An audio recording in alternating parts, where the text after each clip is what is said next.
Do you have a brilliant startup idea? Visit our website at eapla.com to schedule a Blue Couch meeting and launch your startup journey today.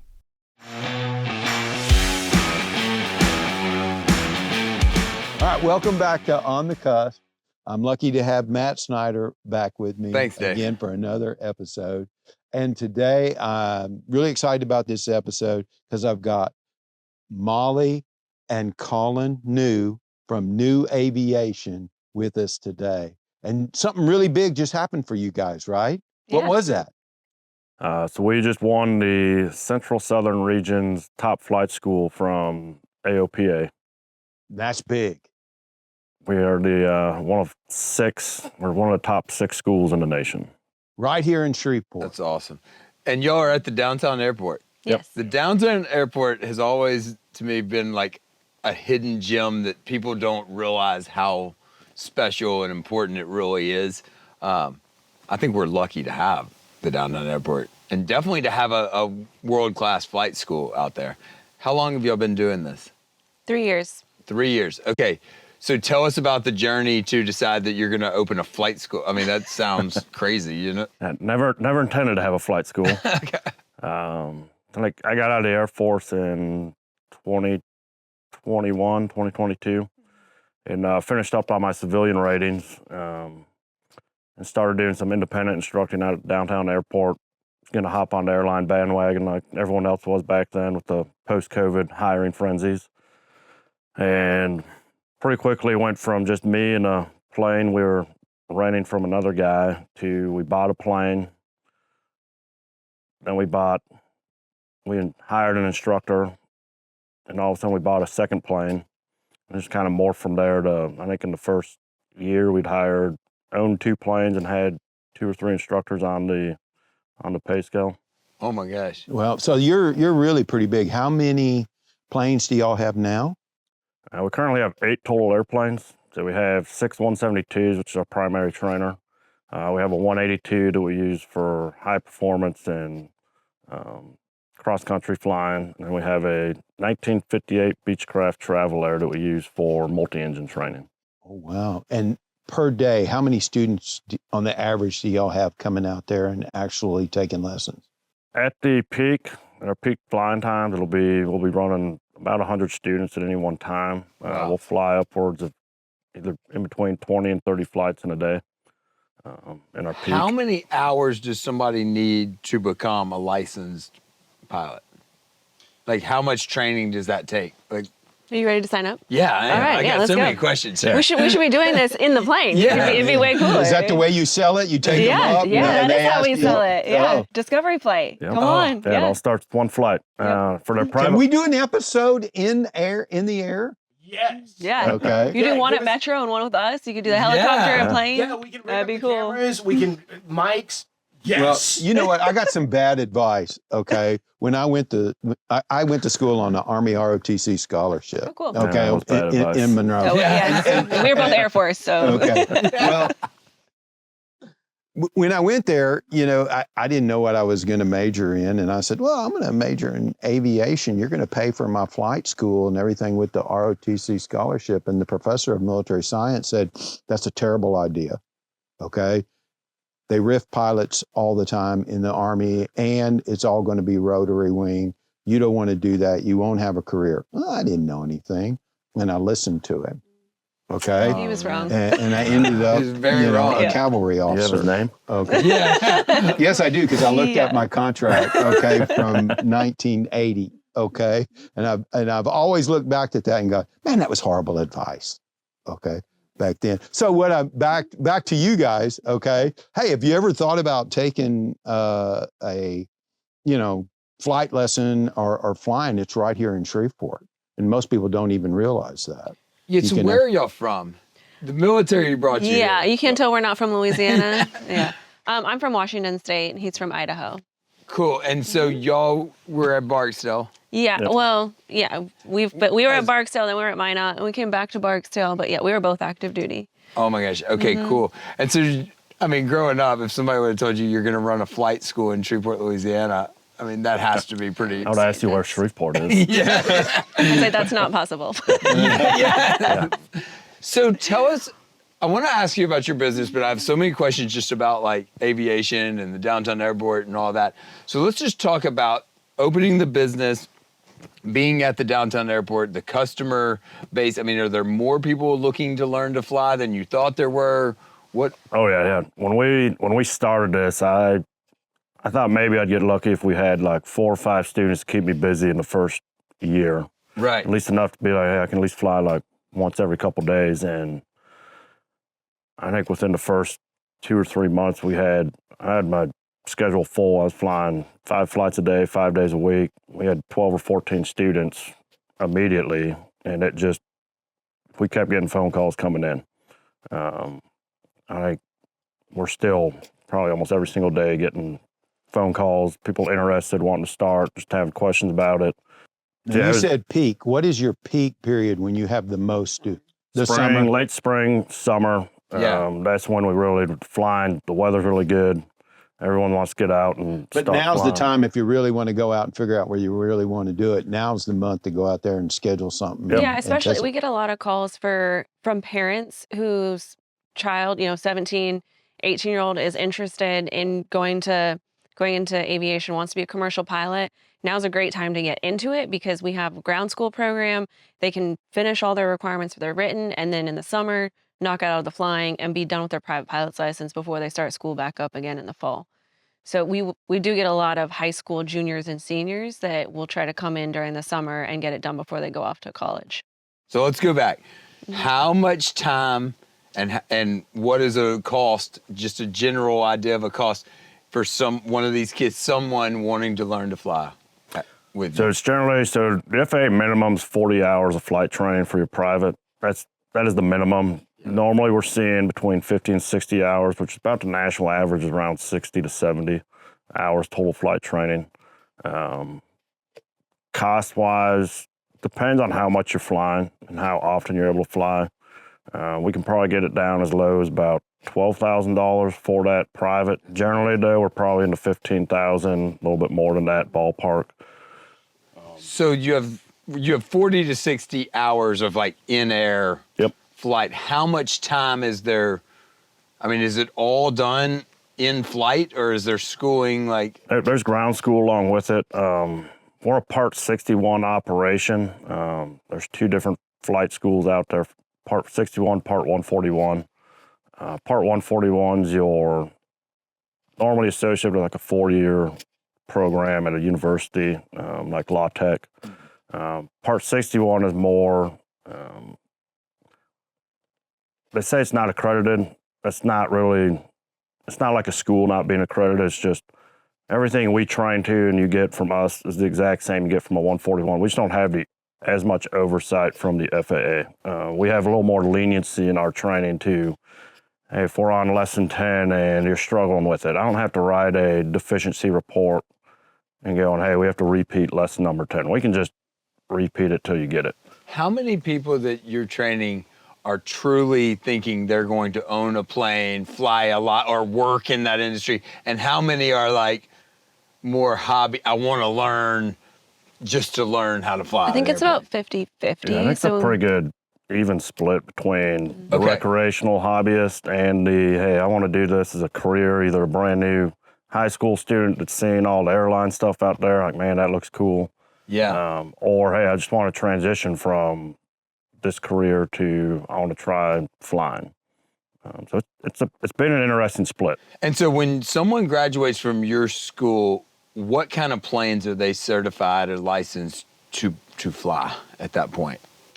Depends on how far they go. So for the private pilots, we're aircraft single engine land.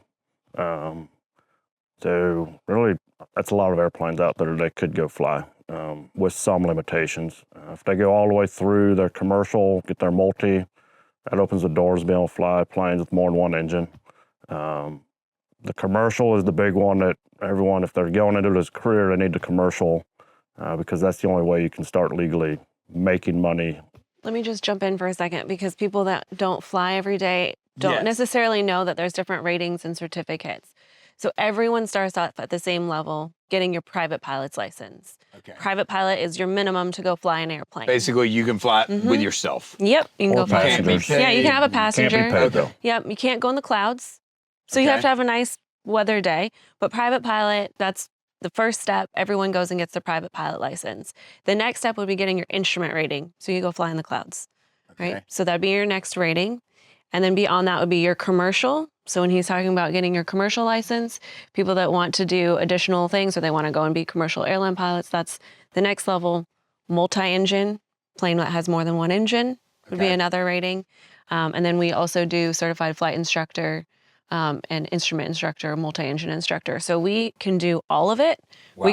We call it Zero to Hero program. We can do your end-to-end flight training, or you can just do one portion of it. Or let's say you got your private pilot's license 10 years ago, you kind of took a break, you got focused on some other things, and now you're ready to come back and do your instrument rating. You can come back and do your instrument rating. So we pick up people kind of in all different places in their pilot journey. We also have people that just call and say, I want to give my husband a discovery flight for our anniversary. And so those are really fun too. Or my son's interested, can he do it for a birthday gift? Yeah, absolutely. So let's talk about this part because I hear it all the time, especially when I hear single engine, like, oh my gosh, like that's so scary. Like I'm going to go up with Collin and I'm never coming home. How dangerous is flying these kind of airplanes? Like, I don't have the stats for you. It's safer than driving a car. It's definitely safer than driving a car in Shreveport. Right. So you fly these airplanes every day. I mean, talk about the maintenance of the airplanes and you know, why is it safer than driving? First, we have to say we have an amazing maintenance team. Yep. So we have a team of about 15 people, including instructors and the maintenance team. And the maintenance team does a phenomenal job keeping these planes in the air, making sure that there's regular maintenance done, that they, you know, and they work with the instructors to make sure that if there's any issue, they're addressing it immediately. Yeah, because that's obviously probably most people's number one concern is like the safety. You know, the safety. Yeah. And Collin us being prior military and Air Force, like having that safety first mindset is really important to us. Yeah. Yeah, no, single engine airplanes, they're perfectly fine airplanes. People in their A36 Bonanzas travel all the way across the country over the Rockies with no fear of anything. And that's one of the demos we'll do in the airplane with students that have that fear is airplanes want to fly. They don't want to be on the ground. When they're on the ground, they're terrible to taxi around. They're not the most stable thing. You got to be careful on going too fast. Once they're in the air, it's a whole different ball. They want to stay in the air. So I'll demo to students. Hey, we'll kind of practice simulating losing an engine, pull the power back.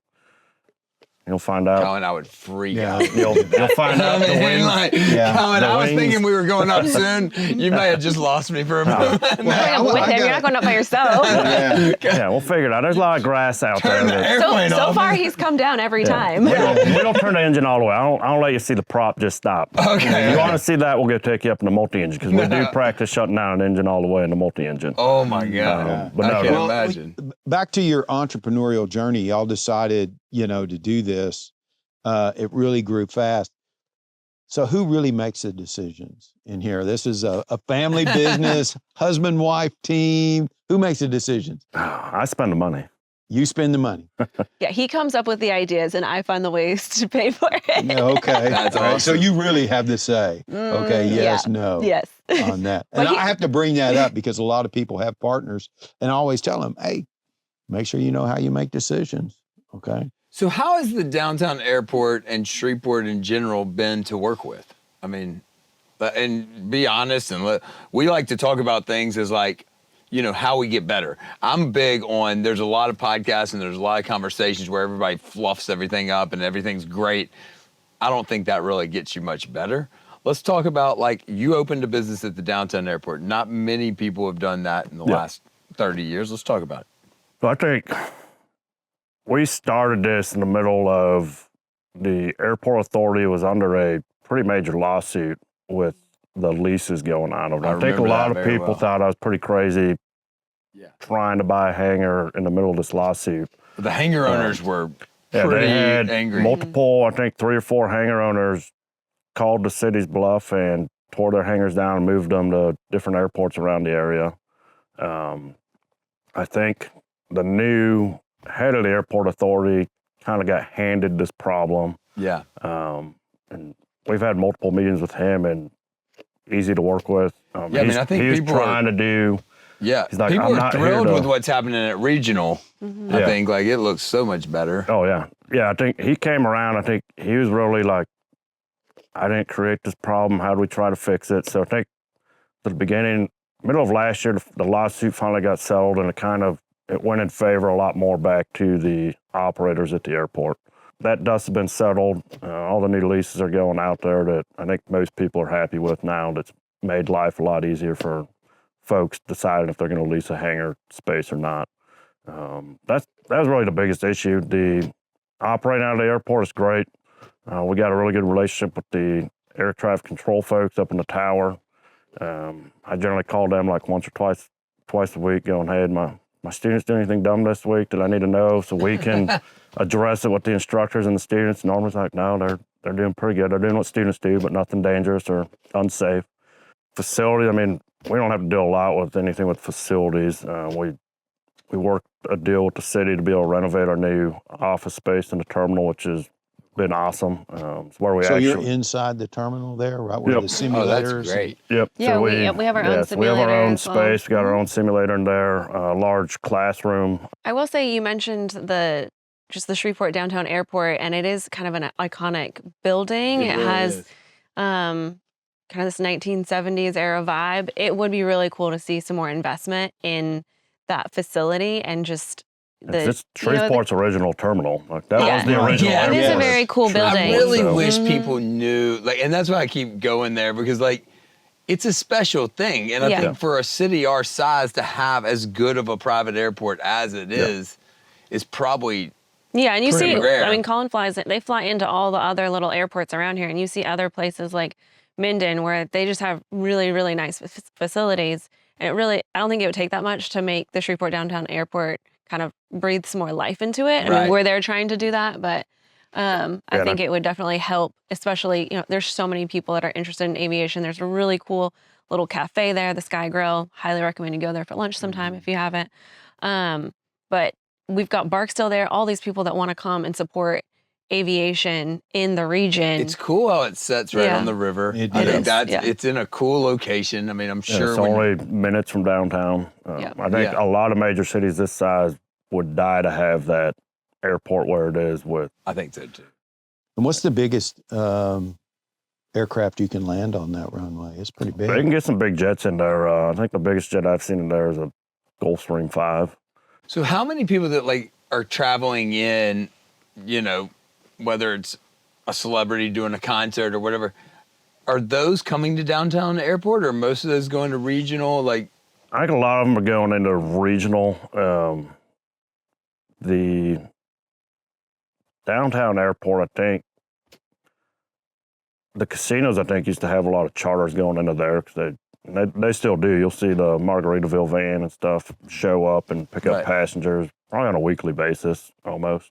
Any big names are coming in a really big jet. Shreveport's always got the facilities for them. But I mean, NetJets and Flex, like the big outfits out there, they do fly into downtown quite They a do. bit. I didn't know There's- that. That's cool. Yep. Well, all right. Well, this has been great. I appreciate y'all coming on. Yeah, And congratulations. best of luck out there, and congratulations on Thank the you. award. Thank you. Yeah.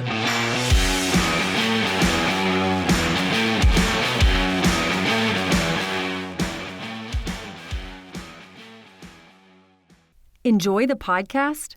We would love your feedback about today's show and who you think should be our next guest. Send us an email at info@eapla.com. Also, be sure to share the show and leave a comment on our social media post.